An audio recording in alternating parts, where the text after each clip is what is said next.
Senhor tem a nos dizer nesta noite, em nome de Jesus. Amém. Queridos, graça e paz a todos. Pode tomar seus assentos. Abra sua Bíblia comigo, lá no Evangelho segundo escreveu São Lucas. Evangelho segundo escreveu São Lucas, no capítulo de número 1, versículos 46 até o versículo de número 56. Enquanto você localiza o texto sagrado, eu gostaria de agradecer ao nosso Deus por esse momento, por esta noite tão preciosa. Já senti a graça de Deus no recinto, já senti a presença de Deus através dos cânticos, dos louvores. Seja Deus louvado por tudo. Gostaria também de bendizer aos céus pela vida das nossas queridas irmãs, missionária Larissa, missionária Celi, pastor Miqueias, todo esse ministério Gideões, que é uma bênção, um ministério de oração da nossa igreja, pessoas que eu sei que têm orado pelas nossas vidas. É sempre uma alegria retornar à nossa casa e poder cooperar com esse ministério. Enfim, queridos, a toda a igreja, seja Deus louvado por todos vocês, que nos acompanham aqui, que nos acompanham através do canal da nossa igreja, enfim. Todos acharam? Digam amém. Diz assim: E disse então Maria, a minha alma engrandece ao Senhor, e o meu espírito se alegra em Deus, o meu Salvador, porque atentou na baixeza de sua serva.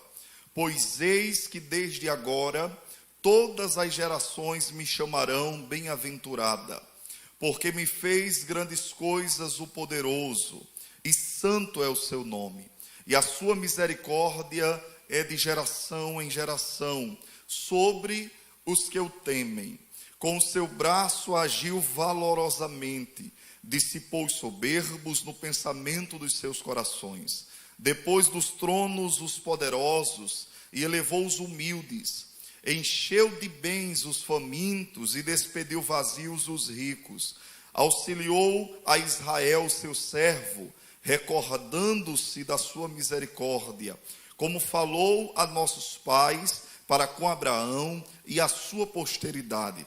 Versículo de número 56, que diz assim: E Maria ficou com ela quase 3 meses, e depois voltou para sua casa. Feche seus olhos, incline a sua fronte, vamos orar ainda. Deus, nós queremos te render graças, ó Pai, por esse momento tão precioso. Obrigado pela vida da tua igreja, pelos teus filhos e filhas. Peço-te, ó Deus, que o Senhor seja glorificado através da exposição da tua palavra. Traga luz à nossa mente, ao nosso entendimento, traga fogo ao nosso coração. Queremos, Senhor, atentar, atender, entender aquilo que o Senhor tem para cada um de nós. É assim que eu oro e te agradeço, e você concorda dizendo amém? Queridos, o evangelista São Lucas, ele descreve nos primeiros capítulos do texto do livro que ora acabamos de ler, 2 encontros que aconteceram exatamente em um período posterior ao período de silêncio profético. Houve um período em Israel conhecido como período interbíblico ou intertestamentário. Foi um período que durou mais de 400 anos. E nós não temos neste período dados proféticos, profecias, escritos proféticos, oráculos, enfim. Foi um período em que de fato Deus silenciou para com a sua manifestação para com Israel. E logo após esse período, Lucas narra pelo menos 2 encontros. O primeiro encontro deu-se quando o anjo Gabriel, ele vai ao encontro de um sacerdote conhecido como Zacarias, e ao ir ao encontro deste homem, ele diz que Deus havia ouvido as suas orações e que consequentemente a sua mulher Isabel, que era estéril, ela geraria e lhes daria um filho, não apenas um filho, mas um profeta. aquele que seria o precursor do Messias, aquele que viria com a missão, com a incumbência de preparar o caminho para a revelação do Cristo, do Machia, do ungido, do Filho de Deus. O segundo encontro que Lucas narra é exatamente a manifestação deste anjo, agora para uma jovem da casa de Davi, uma jovem que tinha no máximo 15 anos de idade. Maria estava noiva de José e o anjo Gabriel aparece para a mesma e compartilha que a virtude do Espírito iria envolvê-la, ela iria conceber e dar à luz a um filho, e este era o Emanuel, o Deus conosco, aquele que foi prometido e pré-anunciado por todos os profetas. E para reforçar ou ratificar esta promessa, o anjo Gabriel diz que a sua prima, ou a prima de Maria, Isabel, aquela que era estéril, já estava grávida há 6 meses. E o capítulo 1, versículo 37, o anjo Gabriel diz: porque para Deus nada é impossível. Ele é bem claro, ele é bem enfático, a despeito da esterilidade que Isabel mantinha até então, Deus abriu a madre dela e aquela que era estéril gerara. Ou seja, não existe nada impossível, causa perdida, problemas indissolúveis, situações das quais Deus não possa literalmente reverter. A Bíblia nos diz que esta jovem Maria, que tinha no máximo 15 anos, ela vai lá para as montanhas de Judá e chegando na casa de Isabel, quando ela saúda Isabel, a Bíblia diz que ao ouvir a saudação daquela jovem, a criança que estava no ventre de Isabel saltou de pronto, e Isabel foi cheia do Espírito Santo. E naquele mesmo momento, ela diz aquilo que está descrito no capítulo 1, versículo 42. E exclamou com grande voz e disse: bendita és tu entre as mulheres, e bendito é o fruto do teu ventre. De onde me provém isto que venha visitar-me a mãe do meu Senhor? Perceba que Isabel compreendeu que de fato Maria estava gerando no seu ventre aquele que era o Senhor de Israel, o Salvador de todos os povos. Logo após tais acontecimentos, Maria, ela vai entoar um hino ao Senhor. A perícope que lemos, a porção de versículos que lemos, é conhecida como Magnificat. É um cântico, é um louvor, é um hino, é algo que Maria expressa diante de Deus em gratidão por tudo aquilo que Deus havia prometido para esta jovem. Quando eu olho para esse texto, queridos, não tem como nós atentarmos para o que disse esta jovem e não pensarmos acerca da adoração. Eu queria que você comigo pensasse nessa noite da seguinte maneira: é como se uma jovem de 15 anos mandasse nos sentar na mesa, olhasse nos nossos olhos e dissesse: preste atenção, eu vou lhes ensinar o que é a verdadeira adoração. É isso que Maria faz. Se você observar, uma das coisas que eu percebo no texto, em primeiro lugar, é que nós não estamos falando de qualquer jovem. Nós estamos falando de uma jovem que era cheia da palavra. Nós estamos falando de uma jovem que era encharcada pela palavra, que era tomada pela palavra. E por que eu digo isso? Porque no próprio Magnificat, no Cântico de Maria, quando ela abre os seus lábios no verso 46, e ela diz assim: a minha alma engrandece ao Senhor, ela está citando o que diz os Salmos de número 34. Quando ela abre os lábios e ela diz: ele é o meu Salvador, no verso 47, ela está citando Isaías 45, 21. Quando ela abre os lábios no verso 48 e ela diz: porque ele atentou para a minha humildade,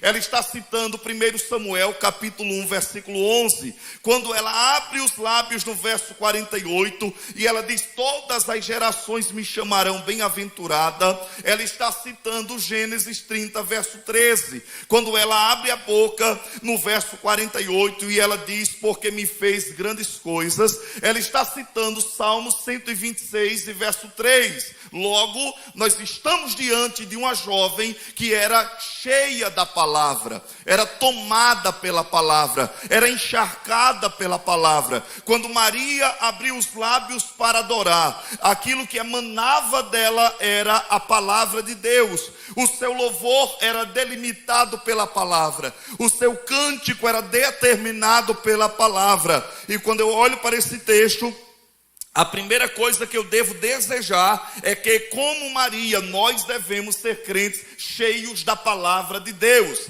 Não sou eu que estou dizendo, foi Jesus que disse que a boca fala do que está cheio o coração. Se o seu coração é cheio da palavra, se o seu interior é cheio da palavra, quando tu abrires os lábios, o que vai sair de dentro de você é a palavra de Deus. O louvor de Maria, ela tem como parâmetro exatamente o que diz a palavra de Deus. Nós não precisamos de novidade, nós não precisamos de inovação, nós não precisamos de nada disso. Nós rejeitamos tudo isso e ficamos apenas com a palavra. É essa palavra, irmãos, que o salmista, no Salmo 119, verso 105, diz que ela é lâmpada para os nossos pés, é luz para o nosso caminho. É esta palavra que o salmista, no Salmo 119, verso 11, ele diz: escondi a tua palavra no meu coração para não pecar contra ti. É esta palavra que o escritor aos Hebreus, ele abriu os lábios e ele disse: ela é mais penetrante do que espada alguma de 2 fios, ela penetra até a divisão da alma, do espírito, juntas e medulas, e é apta para discernir pensamentos e intenções do coração. É exatamente acerca desta palavra que Deus disse a Jeremias no capítulo 1, versículo 12. Deus disse: Jeremias, o que vês? Ele disse: eu vejo uma vara de amendoeira. Deus disse: vistes bem, porque eu velo para cumprir com a minha palavra. Então, se você observar Maria, ela primeiramente expressa-se como uma jovem cheia da palavra, tomada pela palavra, dominada pela palavra, encharcada pela palavra. Se nós, como igreja, entendermos essa realidade e nos enchermos da palavra, nós não seremos levados por ensinos errados, nós não seremos errados, engodados, atraídos, enganados por quaisquer que sejam as inovações dos nossos dias. É isso que você deve entender, é a palavra que deve estar dentro de você. Então, primeira coisa que eu observo é que Maria, ela era uma jovem cheia da palavra, mas ela mostra-nos, além disso, em relação à adoração,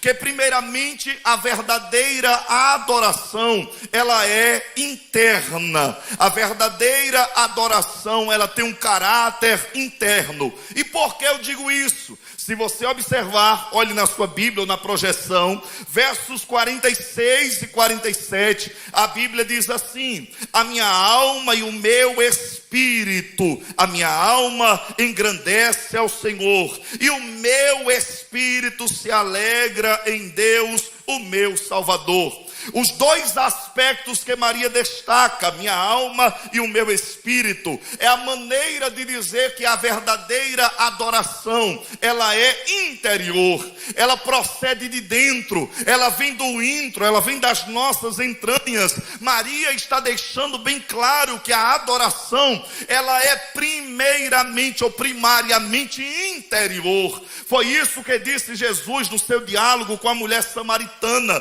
lá em João 4:23.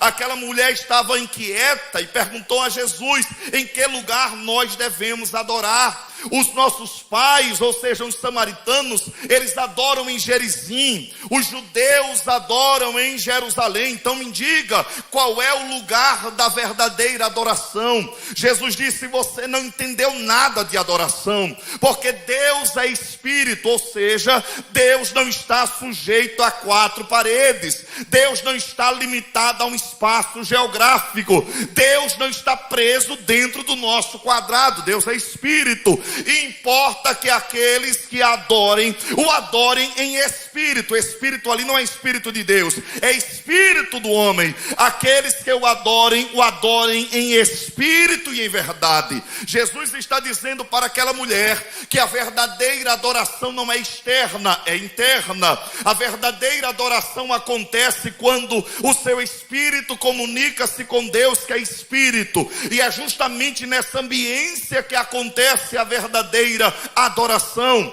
Eu e você precisamos estar atentos a isso, porque Jesus Cristo condenou a geração contemporânea dos seus dias, dizendo: esse povo me honra com os lábios, mas o seu coração está longe de mim. Lembre-se que lá no Antigo Testamento, quando Caim e Abel foram diante de Deus para levar-lhes uma oferta, a Bíblia diz que Deus atentou para Abel e para a sua oferta. Deus não atentou para Caim e nem tampouco para a sua oferta. Entenda, antes de Deus atentar para o que eu tenho nas mãos, Deus olha para o que eu tenho no coração. Antes de Deus olhar para aquilo que eu estou dispondo, exteriorizando, externando, reverberando, Deus está preocupado com o meu intro, com o meu ser interior. Então, primeira coisa que você e eu devemos aprender é que a verdadeira adoração, ela primeiramente procede de dentro.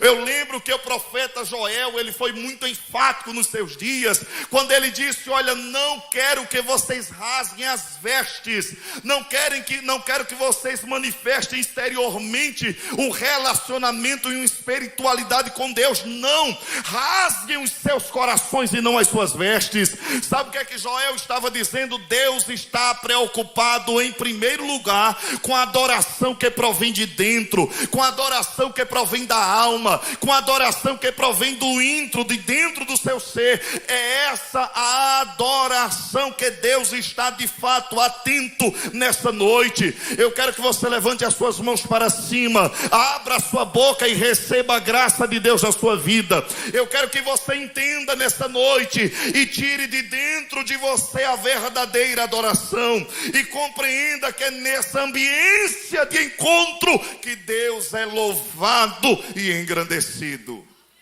Você pode dizer glória a Deus? Então, em primeiro lugar, a verdadeira adoração, ela é interna.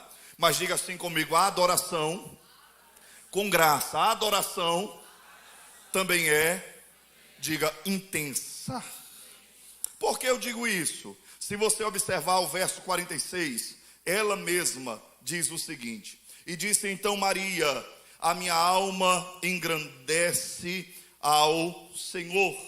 A expressão que é utilizada aqui no verso 46, engrandece, ou conforme algumas outras traduções, faz grande, magnifica. O termo grego aqui traz esse sentido de exceder, de extenso, de amplo, de mega, de grande. Essa é a proposta. Existe um léxico de Strong que ele diz o seguinte: a proposta é trazer o sentido de estimar muito, de exaltar, de louvar. Essa é a questão.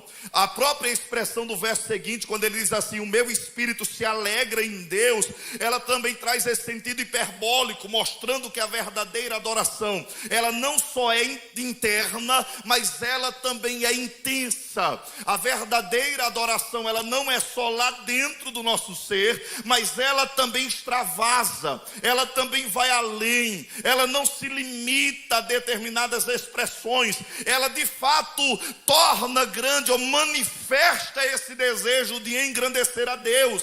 É a mesma coisa que aconteceu com Davi. A Bíblia diz que quando Davi estava adentrando Jerusalém com a arca, ele não aguentou oferecer um culto a Deus morno, não. A Bíblia diz que Davi, diante da glória da arca, ele despiu-se da sua indumentária real, ele colocou a sua coroa de lado e ele começou a bailar na presença de Deus. A despeito de Mical olhar para Davi e reprová-lo, mas Davi entendeu que a verdade verdadeira adoração, ela não é só interna, ela também é intensa. A verdadeira adoração, ela também é extravagante. A verdadeira adoração, ela também vai além desses limites da naturalidade. Pastor, mas aí não é demais? É não. A Bíblia diz lá no Antigo Testamento que quando o templo de Deus fora ofertado a Deus, oferecido a Deus, consagrado a Deus, a glória que descia no recinto era tão grande que os sacerdotes não conseguiam ficar em pé com a glória de Deus que era derramada naquele lugar. A Bíblia diz lá em Atos capítulo de número 2, que quando o Espírito Santo de Deus veio naquela casa, um som como se fosse de um vento veemente e impetuoso encheu a casa. A glória foi tão grande que toda a cidade de Jerusalém parou e convergiram para o cenáculo para ver o que estava acontecendo. A verdadeira adoração, ela também é intensa. Então é por isso que nós, quando estamos no ambiente de igreja, nós não podemos de maneira alguma tratar com indiferença aqueles que adoram de maneira diferente de nós. Entenda, esse é o momento que você deve adorar com intensidade. Então, se é para levantar a mão, levanta com intensidade. Se é para glorificar, glorifica com intensidade. Se é para bendizer, bendiz com intensidade, mas oferece a Deus a tua melhor adoração. É preciso que nós entendamos que nesse ambiente você tem liberdade para adorá-lo da melhor maneira. E Maria não conseguiu conter-se. Ela disse: a minha alma e o meu espírito engrandece, torna grande, magnifica, expande, exalta, extravasa na presença de Deus. Quantos podem aqui nesta noite levantar a mão e glorificar a Deus? Eu queria que você abrisse a sua boca e de maneira intensa você adorasse a Deus nessa noite. Abre a tua boca, crente, glorifica a Ele. Abre a tua boca e dá o teu melhor glória, a tua melhor aleluia, o teu melhor louvor, ou a tua melhor exaltação. Não deixa passar esse momento. É em momentos como esse que nós devemos extravasar na presença de Deus. A verdadeira adoração, ela é interna e ela também é intensa. Mas a verdadeira adoração, ela também é habitual. Por que eu digo isso? A própria expressão engrandecer ou magnificar, esse texto, esse verbo no grego, ele está conjugado no presente contínuo, que indica não uma ação terminada. Não é uma ação terminada, algo que teve início, meio e fim. Não, mas ele indica uma ação continuada. O que eu quero dizer com isso? Quando Maria diz, a minha alma engrandece, ela não está dizendo engrandeceu. Ela está dizendo continuamente engrandece a Deus. Ou seja, a verdadeira adoração é um hábito, é uma constante, é um estilo de vida, é uma prática. A verdadeira adoração não é acidente de percurso. A verdadeira adoração não é algo aleatório. A verdadeira adoração é uma vida, é uma prática, é uma constante. Maria está dizendo continuamente, eu magnifico ao meu Deus. Continuamente eu exalto ao meu Deus. Diuturnamente eu engrandeço ao meu Deus. Por que isso é importante? Porque às vezes nós costumamos marcar dia para engrandecer a Deus. Hoje é o culto do louvor, da glória, do poder, da adoração. Irmãos, vamos acabar com isso. Eu e você precisamos ter isso como estilo de vida. Você não veio à igreja para adorar, você veio à igreja para continuar adorando a Deus. Eu gosto muito do que diziam os reformadores. Eles tinham uma compreensão de corandeu, que era diante da face de Deus. Eles entendiam que estavam em todos os momentos diante de Deus, diante da face dele. Eles não entram e saem da presença de Deus. Nós não podemos compartimentalizar. Olha, agora é momento de adoração e agora não é. Maria disse de maneira alguma. Continuamente a minha alma engrandece a Deus. A minha alma engrandece todos todos os dias. A minha alma engrandece na segunda, na terça, na quarta, na quinta, na sexta, no sábado, no domingo, na primavera, no verão, no inverno, em todas as estações, a minha alma engrandece a Deus. Isso é maravilhoso, porque você compreendendo essa verdade, tu te levantarás da tua cama com esse pensamento: eu me levantei para adorar a Deus. Entre no seu carro adorando a Deus, vai para o teu trabalho adorando a Deus, entra naquela empresa, mas entra para adorar a Deus, em nome de Jesus. Onde tu fores, onde colocares a planta dos teus pés, compreenda a importância de adorar a Deus de maneira constante. Diga assim comigo: a adoração fluía de maneira ininterrupta do coração dessa jovem. Adorar a Deus de maneira habitual me faz entender que, adorando assim, eu não adorarei a Deus apenas em momentos favoráveis. Quem adora de maneira habitual, adora em todos os momentos da sua vida. Porta fechada, está adorando. Porta aberta, está adorando. Na fartura, está adorando. Na escassez, está adorando. Momentos fáceis, está adorando. Momentos difíceis, está adorando. Momentos de tranquilidade, de paz e de marasmo, está adorando. Momentos de guerra, de conflito, de angústia, está adorando a Deus. Quem faz da adoração um hábito, uma constante, uma prática de vida, entende que deve adorar a Deus em todos os momentos. Lembre-se de Paulo e Silas, eles vivenciaram na prática essa realidade. Eles estão em Filipos, foram presos, foram amarrados, foram açoitados em praça pública, foram colocados num cárcere interior, um lugar frio, um lugar escuro, os pés e as mãos estão presas ao tronco, mas a Bíblia diz que perto da meia-noite, um olha para o outro e diz: vamos adorar ao nosso Deus. Olha que maravilha, irmãos, a adoração se tornou um hábito na vida deles, uma prática na vida deles. Eu quero que você entenda uma coisa: existem crentes, existem pessoas que servem a Deus, mas a sua casa, o ambiente é pesado, o ambiente é rubro, é sombrio. Entenda, coloque adoração dentro da sua casa, coloque adoração dentro do seu lar, coloque adoração dentro do seu quarto, coloque adoração dentro do seu carro, coloque adoração, faça disso uma prática diária na presença de Deus. Use como hábito, use como uma prática, use como uma constante, use como um estilo de vida, e tu verás a mão de Deus ser glorificada na tua vida. Eu quero que você levante as mãos para cima. Só quem recebe essa palavra e pode, então abre a boca para adorar a Deus nessa noite. Você vai sair daqui, e você vai sair daqui com essa convicção: a adoração é um hábito, é uma prática. Eu continuarei adorando quando esse culto terminar, quando as portas se fecharem, quando as luzes se apagarem, eu vou continuar adorando na minha casa, porque a adoração, ela é constante. Quem pode glorificar a Deus bem alto nessa noite? A adoração, ela não é só interna, intensa, ela também é habitual. Mas a adoração, ela tem uma outra característica que Maria nos ensina. Ela nos diz que a adoração também é humilde. Olha o que diz o texto sagrado, no verso de número 48. Porque atentou na baixeza da sua serva, porque contemplou na humildade da sua serva. Eu concordo com aquilo que diz o John MacArthur. Ele diz: só gente humilde adora. Só gente humilde adora. Eu vou além. Soberbo não adora. Presunçoso não adora. Altivo não adora.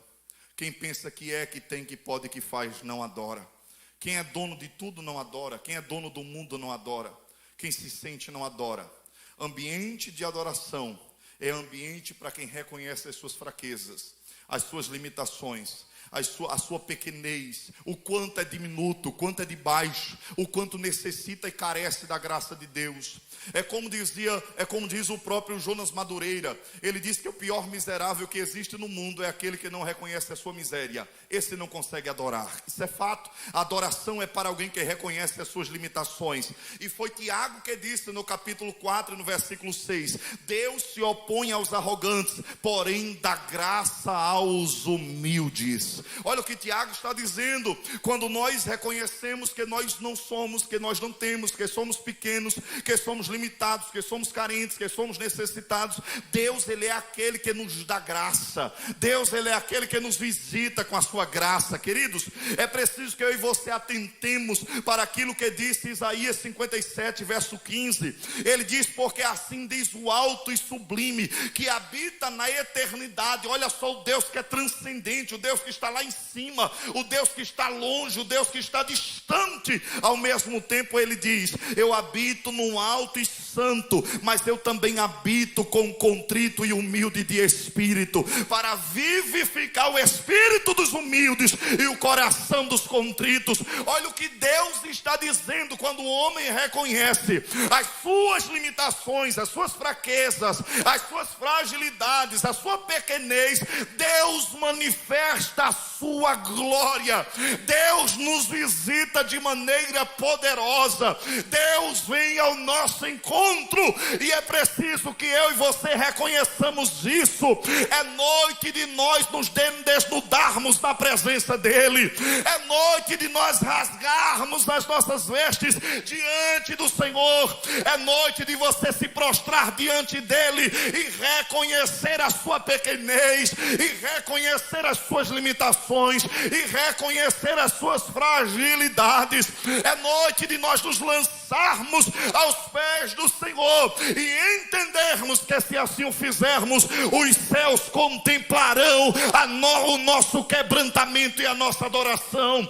Foi Davi que disse no Salmo 51, verso 17: ao contrito e quebrantado Deus não despreza. Aquele que se quebranta, aquele que reconhece, aquele que demonstra as suas incapacidades, os céus visitam e o nome dele é glorificado. Diga assim bem forte comigo: não existe lugar para soberbo no ambiente da adoração. Eu me recordo, irmãos, que um dia quando Naamã, ele foi até Eliseu, uma das coisas que aconteceu foi que Naamã era capitão do exército do rei da Síria, um dos impérios mais poderosos daquela época. Ele chega na porta de Eliseu e Eliseu manda apenas uma mensagem: diga a ele que vá ao Jordão e lave-se 7 vezes. Ele sai no caminho indignado dizendo: eu pensei que ele sairia ao meu encontro, ele levantaria as mãos, ele colocaria a mão sobre a lepra, ele faria uma oração e eu seria restaurado. Olha o pensamento de Naamã. Ao mesmo tempo, Deus estava de alguma maneira ensinando a Naamã o seguinte: Naamã, entenda, se você quer restauração, então desça desse cavalo. Se você quer restauração, então desça desse pedestal. Se você quer restauração, Naamã, reconheça as suas limitações, reconheça as suas fraquezas, reconheça que você não é, que você é pequeno, que você é de baixo. Irmãos, Deus, Ele quer fazer coisas grandes na minha, na sua vida. Deus, Ele quer manifestar-se na sua casa. Deus quer restaurar teus filhos, Deus quer restaurar teu marido, Deus quer restaurar tua esposa, Deus quer abrir portas que estão fechadas. Ele quer fazer tudo isso. Mas para tanto eu e você precisamos adorá-lo, tendo como pressuposto um coração humilde diante dele. É se prostrar diante dele e reconhecer a nossa pequenez. O problema é que a nossa geração tem sido bombardeada pela famigerada teologia da prosperidade, que dá ao homem um poder que a Bíblia e Deus nunca deu. O homem se infla o ego e pensa que de alguma maneira ele pode peitar a Deus, colocar Deus na parede, determinar, bater o pé, fazer birra. Esse não é o Deus da Bíblia. Eu e você precisamos reconhecer a nossa pequenez, as nossas limitações, as nossas fragilidades, reconhecer que somos de baixo, reconhecer que somos daqui, que somos da terra. Afinal de contas, Ele é quem é Senhor, você é vaso. Ele é quem é oleiro, você é barro. Ele é quem é Deus, você é servo. Ele é quem é de cima, você é de baixo. Ele é quem é grande, você é pequeno e diminuto. Então, em nome de Jesus, se rasga na presença dEle. Você pode dizer: não, pastor, mas eu não desço de maneira alguma. Então você está querendo ser melhor do que Jesus, porque Paulo, quando escreveu em Filipenses 2:5 em diante, ele disse que haja em vós o mesmo sentimento que houve em Cristo Jesus, que existindo na forma de Deus, não teve por usurpação ser igual a Deus, mas aniquilou-se a si mesmo, tomando a forma de servo, e achando-se na forma de servo, foi obediente até a morte, e morte de cruz. Olha o que Paulo está dizendo: Jesus desceu, Jesus desceu, Jesus desceu, Jesus desceu. E Paulo continua dizendo: pelo que Deus o exaltou soberanamente e lhe deu o nome que está acima de todos os nomes, para que ao nome de Jesus se dobre todo o joelho dos que estão nos céus, da terra e debaixo da terra. A adoração, ela é humilde. Olhe para o seu irmão com muita graça e diga isso para ele: se rasgue na presença de Deus. Diga isso com graça, diga: se rasgue na presença dele. Se humilhe diante dos céus. Reconheça as suas fraquezas, fragilidades e limitações. Um dia, irmãos, Jó, que era um homem íntegro, reto, temente a Deus e que se desviava do mal, diante da crise, ele resolveu questionar Deus. E ele dizia: Deus, eu queria comparecer diante do teu tribunal, eu queria de alguma maneira questionar-te, arguir-te, eu queria lidar contigo. Deus passa 38 capítulos da Bíblia calado, não responde nada. Capítulo 38, do meio de um redemoinho, Deus se manifesta para Jó. Quando Deus se manifesta, você olha e diz: agora Deus vai responder todas as perguntas que Jó tinha. Eu gosto do que diz o Alain Brizotti. Ele diz que Deus, quando se manifesta, Deus pergunta muito, não responde nada e resolve tudo. Deus não responde uma pergunta, mas Deus faz pergunta a Jó. E Deus diz: Jó, onde estavas tu quando eu coloquei os alicerces da terra? Deus estava colocando Jó no lugar dele. Deus estava dizendo: Jó, entenda, para que você possa me adorar de fato, você tem que ser humilde, você tem que se humilhar, você tem que reconhecer que você é pequeno, que você é de baixo, que você é limitado, que você não pode, que você não tem, que você não faz, que você não tem condições. E lá no capítulo 42, verso 2, Jó abre a boca e diz: bem sei eu que tudo podes e que nenhum dos teus pensamentos podem ser impedidos. Sabe o que é que Jó está dizendo? Eu reconheço que eu sou pequeno, mas o Senhor é grande e soberano sobre todas as coisas. Levante as duas mãos para cima, abre a tua boca, crente, e faz barulho de adoração a Deus nessa noite.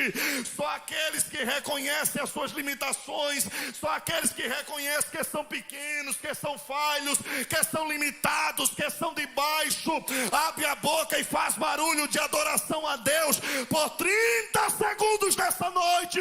Deixa que Deus te fortaleça, te renova, te encha da presença dEle. Quem pode abrir a boca para adorar a Deus nessa noite? Quem pode abrir a boca para adorar a Deus nessa noite? Quem pode abrir a boca para adorar a Deus nessa noite? Eu vou voltar a pregar, mas eu queria que você adorasse a Ele. Abre a tua boca, crente, adore a Ele nessa noite. Exalte a Ele, bendiga a Ele, magnifique a Ele. Reconheça que você é pequeno. Maria está dizendo: pois Ele, verso 48, pois Ele atentou na baixeza da sua serva. Maria reconhece que, a despeito de ser descendente de Davi, ela fazia parte de um grupo muito pobre dos descendentes de Davi. Ela não tinha privilégio algum, irmãos, mérito algum, nada que pudesse de alguma maneira atraí-la. Ela era simplesmente uma serva. Mas aí veio Deus, olhou para ela e disse: eu vou colocar você, vou incluir você no maior projeto de toda história. Eu vou colocar você. Deus escolheu Maria e disse: através de você eu irei enviar o meu filho para esta terra. a despeito da sua pequenez, Maria, a despeito de você ser simples, é exatamente isso que eu quero, é exatamente isso que eu desejo, é exatamente isso que eu procuro. Observe, irmãos, que o texto vai além, porque Maria, ela dirige a sua adoração, conforme o verso 46 e o verso 47, não a qualquer um. Maria dirige a sua adoração a alguém específico que age de uma maneira muito específica. Olha o que diz o verso 46. Diz assim o texto: e disse então Maria: a minha alma engrandece ao Senhor. Verso 46, ela aponta a quem ela adora, ao Senhor. Mas no verso 47 ela especifica: o meu espírito se alegra em Deus, o meu Salvador. Maria não estava adorando nesse momento a Deus porque Ele é criador, Ele o é. Ele é provedor, sim. Ele é sustentador, fato. Mas Maria elencou uma das características de Deus que a fez adorar. Qual, pastor? Ele é o meu Salvador. A adoração de Maria, irmãos, tinha exatamente como pressuposto a compreensão de que esse Deus é o Deus que salva, é o Deus que resgata, é o Deus que redime, é o Deus que tira o homem do charco de lama, é o Deus que tira o homem do pecado, é o Deus que tira o homem das situações mais horrendas e terríveis que você possa imaginar. Deus tira esse homem, Deus coloca vestes novas e o faz assentar em lugares de príncipe. Maria está adorando a Deus por isso, porque Ele é o meu Salvador. Deixa eu te dizer uma coisa: talvez se Deus não tivesse ido ao teu encontro esta hora, você poderia estar na mesa de um bar, você poderia estar se drogando, se prostituindo, se embriagando, você poderia estar fazendo tantas coisas, mas quando você olha para isso, você compreende: Ele é o meu Salvador. Você não merecia, você não era bom, não foi um dia que você acordou e disse: eu tive uma ideia, vou servir a Deus. Isso não existe. Foi Deus que foi lá, foi a graça de Deus que foi ao teu encontro, foi a mão poderosa de Deus que foi e te arrancou desse lamaçal de pecados, e isso é motivo de sobra para você adorar. Você não é qualquer um, você é filho. Ele te salvou, Ele te resgatou, Ele te justificou, Ele te redimiu, Ele te deu um nome, Ele mudou o teu status. Tu não és mais filho da ira, tu és filho de Deus, herdeiro de Deus, co-herdeiro de Cristo. Então Maria, quando olha para esse aspecto, ela diz: eu não tenho como ficar calada. Ele é o meu Salvador, Ele é o Deus que me salva, Ele é o Deus que me purifica, Ele é o Deus que me resgata, Ele é um Deus que me redime. E eu quero perguntar nessa noite: quem tem motivos de sobra para adorar a Deus nessa noite? Tu poderias estar em qualquer lugar nesse momento, mas a graça de Deus te alcançou, a mão poderosa de Deus foi ao teu encontro. Deus te tirou com braço forte e te colocou aqui sentado para adorar a Ele. Adore a Ele, porque Ele é o Deus que salva, Ele é o Deus que redime. Assim como Ele salvou Israel do Egito, tirando-os com braço forte, com mão forte, Ele também nos tirou e nos colocou aqui assentados para adorar ao Deus dos céus. Você pode dar um glória a Deus bem alto por isso? Observe pelo que Maria estava adorando, e já estou caminhando para o término. Duas coisas. Em primeiro lugar, versos 51 e 52, diz assim: com o seu braço agiu valorosamente, dissipou o soberbo nos seus pensamentos, nos pensamentos dos seus corações. Depois dos tronos os poderosos e elevou os humildes. Primeira coisa, pelo que Maria está adorando. Maria está adorando quando ela olha para a história, para os acontecimentos do Antigo Testamento, para aquilo que Deus fez ao longo da história. O que foi que Deus fez? Deus com o seu braço agiu valorosamente. Quando Ele tirou Israel do Egito, quando Ele sustentou Israel 40 anos no deserto, a Bíblia diz que durante o dia havia maná. A Bíblia diz que havia uma coluna de nuvem, coluna de fogo, roupa crescia no corpo, sandália cresceu nos pés, água saía da rocha. O povo cansou de comer maná. Deus disse: não tem problema, vou mandar carne, vão comer carne até sair pelo nariz, porque eu sou Deus que sustento. Então Maria está olhando para aquilo que Deus fez no passado. Ele é o Deus que levantou Davi, Ele é o Deus que sustentou a casa de Davi, Ele é o Deus que deu vitória a Israel em tantas batalhas, em tantas pelejas. Houve momentos na história que a nação de Israel quase sucumbia, quase se acabava. Houve um período em que os midianitas se levantaram, vieram como gafanhotos contra a nação de Israel. O povo estava quase sendo destruído. Deus levantou Gideão com 300 homens, cântaro, buzina e tocha. Deus deu vitória àquela nação. Houve uma época em que Golias estava querendo parar o povo de Deus. Deus levantou Davi e deu vitória ao povo de Deus. Houve uma época em que Senaqueribe quis calar a boca de Ezequias. Deus disse: não tem problema, eu vou entrar nessa guerra. O anjo do Senhor foi na batalha e matou 185 mil soldados. Houve uma época em que Israel estava no cativeiro babilônico, preso, limitado 1.500 quilômetros de Jerusalém. Deus disse: não tem problema, eu vou levantar Ciro, eu irei adiante dele, eu quebrarei as portas de bronze e despedaçarei os ferrolhos de ferro, mas eu irei fazer e cumprir a minha vontade na vida de Israel. Maria está olhando para o que Deus fez na história e por isso ela louva a Deus, por isso ela exalta a Deus, por isso ela bendiz a Deus. Irmãos, entendam uma coisa: se você atentar para aquilo que está escrito nas Sagradas Escrituras, você não consegue ficar calado, você não consegue ficar parado, você tem motivos de sobra para adorar o teu Deus por aquilo que Ele fez. Maria adora a Deus por aquilo que Ele fez no decorrer da história. Mas no verso 48 e 49 diz assim: porque atentou na baixeza da sua serva, pois eis que desde agora todas as gerações me chamarão bem-aventurada. Porque me fez. Por quê? Diga assim: me fez. Diga assim: louvarei a Deus por aquilo que Ele fez no decorrer da história, mas também o louvarei por aquilo que Ele fez hoje. Maria está dizendo: olha, desde agora as gerações me chamarão bem-aventurada, porque Ele me fez coisas poderosas. Santo é o seu nome.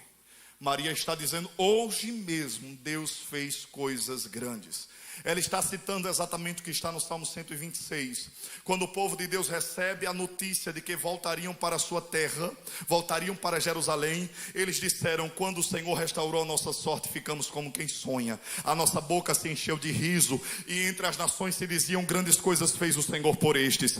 Eles batiam no peito e diziam: verdade, grandes coisas fez o Senhor por nós, e por isso nós estamos alegres. Aquela obra grandiosa que Deus fez na nação de Israel maximizou-se agora na vida de Maria. A obra não era apenas uma restauração de um exílio literal. Agora Deus estava gerando nessa mulher o seu filho, o seu Emanuel, o Logos de Deus, o Verbo de Deus, o Alfa, o Ômega, aquele que viria exatamente para resgatar o leão, o cordeiro. E Maria está dizendo: Ele fez hoje, Ele operou hoje, Ele trabalha hoje. Ele não é só um Deus do pretérito, do passado, da história. Ele é um Deus que ainda opera agora, e por isso eu adoro a Deus.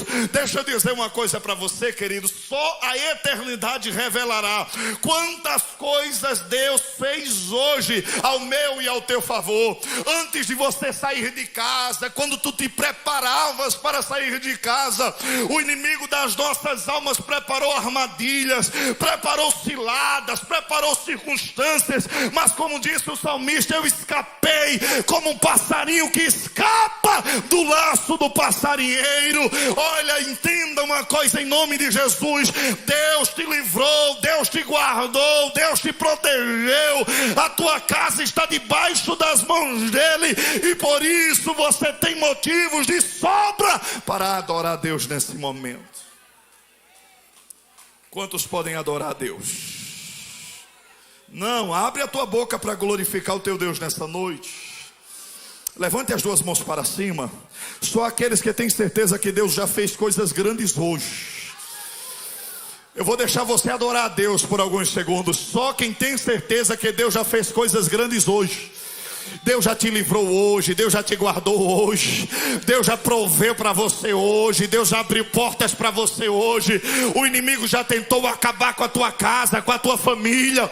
Você que me assiste, o inimigo preparou ciladas para você, mas existe um Deus que interviu, que interferiu, existe um Deus que se manifestou.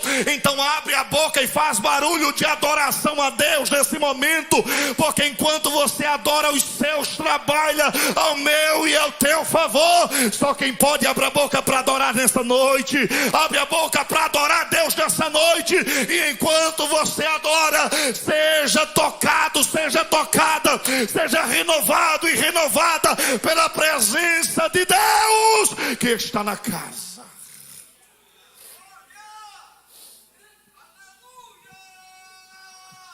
Glória seja dada ao nosso Deus por aquilo que Ele fez hoje. Fica de pé comigo. Deixa eu orar por você. O menino do teclado, vem cá, filho, por favor. Fecha teus olhos, querido. Quero orar pela tua vida. Diga assim comigo: a verdadeira adoração. Não, diz com graça: a verdadeira adoração, ela é interna, ela é intensa. Diga assim: ela é habitual, ela é extravagante. Essa é a verdadeira adoração. Maria dizendo: sente na mesa, que eu vou dizer para vocês pelo que vocês devem adorar. Olhe para o passado e veja o que Deus já fez, como Deus agiu, como Deus se manifestou, como Deus operou, como a mão de Deus esteve estendida em todos os momentos. Mas olhe para o presente. Ele é um Deus que continua agindo hoje. Ele é um Deus que continua operando hoje. Por isso você tem motivos para adorar a Deus nesse momento. Enquanto você está aqui, Deus está visitando a tua casa. Enquanto você está aqui, irmãos, Deus está quebrando cadeias contra a tua vida. Ah, se os céus pudessem se abrir para a gente contemplar o reino espiritual nesse momento. Ah, se os céus se abrissem e você pudesse contemplar o que está acontecendo no reino espiritual nesse momento. Deus está dizendo para pessoas hoje: a minha mão de Deus esteve estendida sobre você. Ah, se não fosse a mão de Deus, você tinha perdido o controle daquele carro. Ah, se Deus não intervisse, o teu casamento tinha sido destruído hoje. A tua família tinha se acabado hoje. Mas Deus é aquele que operou de maneira abundante, e você pode adorar a Deus por alguns instantes. Só quem pode, levante a mão, abre a boca e faz barulho de adoração a Deus agora. E enquanto você adora, seja tocado, seja renovado, seja fortalecido, seja cheio, seja cheia. Em nome de Jesus, abre a boca para adorar, crente. Você tem liberdade nessa noite. Adorador. Adore ao Senhor. Assim Deus me formou. E quem poderá calar a voz de um coração?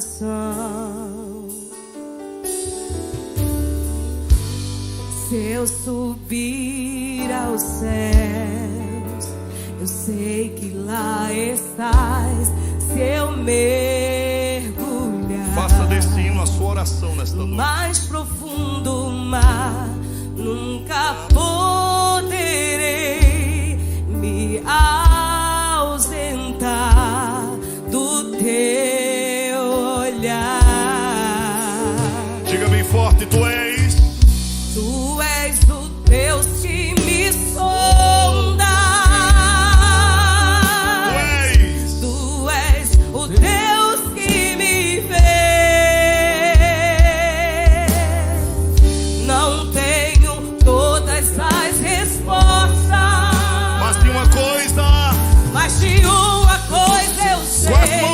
Toda minha vida adorar é o que sei, adorar é o que sou. Nada pode calar um